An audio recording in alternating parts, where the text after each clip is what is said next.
This is the head geezer checking in again. This is the high point of the trip. It took about 3 hours to get up here to 10,700 roughly. And I'm looking down on a little lake here, which is the last lake in this series. And I just wanted to point out the difference in navigation techniques that we have between when we used to start doing this. This was way back in the 60s, and today we have advantage of a tremendous number of digital devices. One of them is, which makes my wife more comfortable about me being out here alone, is called a SpotConnect, and it's a little device about the size of a golf ball. I'll show it close up later. But basically what it does when you turn it on is it communicates with a series of satellites. And you can, to Bluetooth, you can pair your iPhone to this. And then you can type in 45 characters. And what my wife receives is an email message, not off the cell phone network, but off the satellites, with 45 characters and a topographic map showing where I am. Now, that's pretty cool. The other button, which you don't want to touch unless you're in just dire straits, is an SOS button. You press that red button and the signal will lift the satellite on over to, I don't know, Cleveland someplace. They have a coordination center. They will contact whoever, sheriff's office or whoever, search and rescue agency, whatever agency conducts the rescue. So GPS is very good. It'll locate me within 100 yards or so.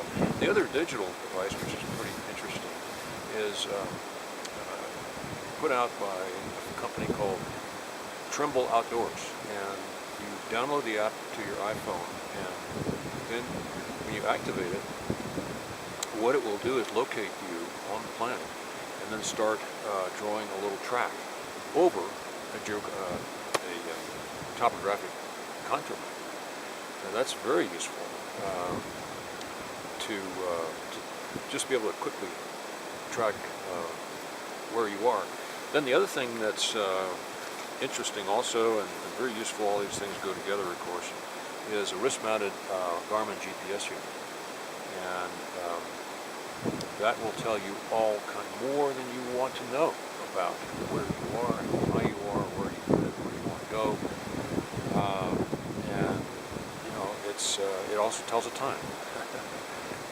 So all these devices put together are fun to play with.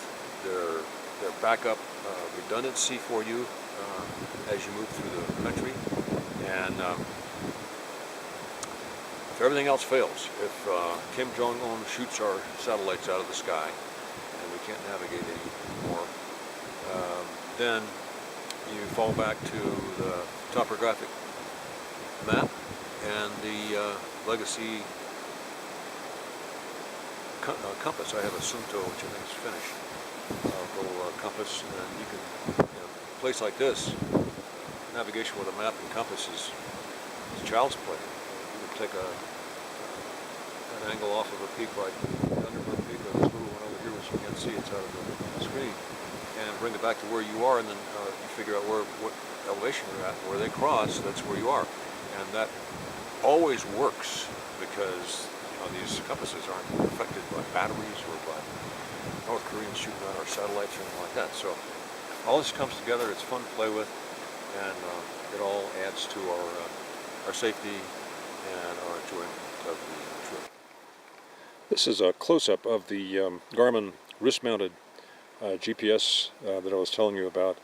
The nice thing about this model is that it'll tell you, as I said, more information than you want to know and can absorb about the progress of your travel.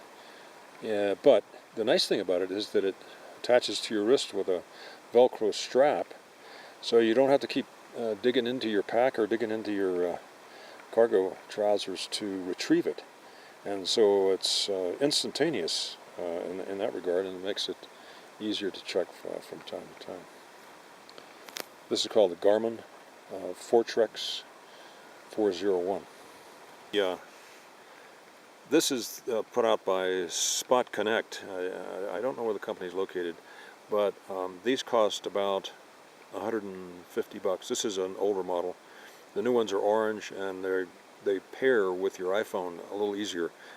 They use the Bluetooth technology to pair up the SpotConnect with your iPhone. But you can see it's lightweight. It runs on a couple of AA batteries, and the little buttons are over here. You can see the power button on the left, and on the right is the SOS button, which you want to stay away from unless you want to search and rescue to mount out, pluck you out by a helicopter. So this is really kind of it's like an insurance policy. And we never had these things years ago. If something serious happened, they just have to come in and find the mummified remains in June. But this way, you're always connected with the outdoors. I mean, with the outside world, and you're not dependent upon the cell phone network.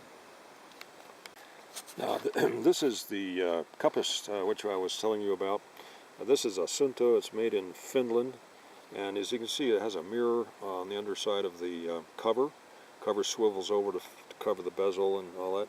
But the nice thing about this, compared to the military compasses, is that the declination is adjustable, and so you can set the declination for the terrain, geographic area you're going to be in, and not worry about working that into some kind of calculation, which you have to do with the military compasses. So this is very fast, it's reasonably accurate, and this is our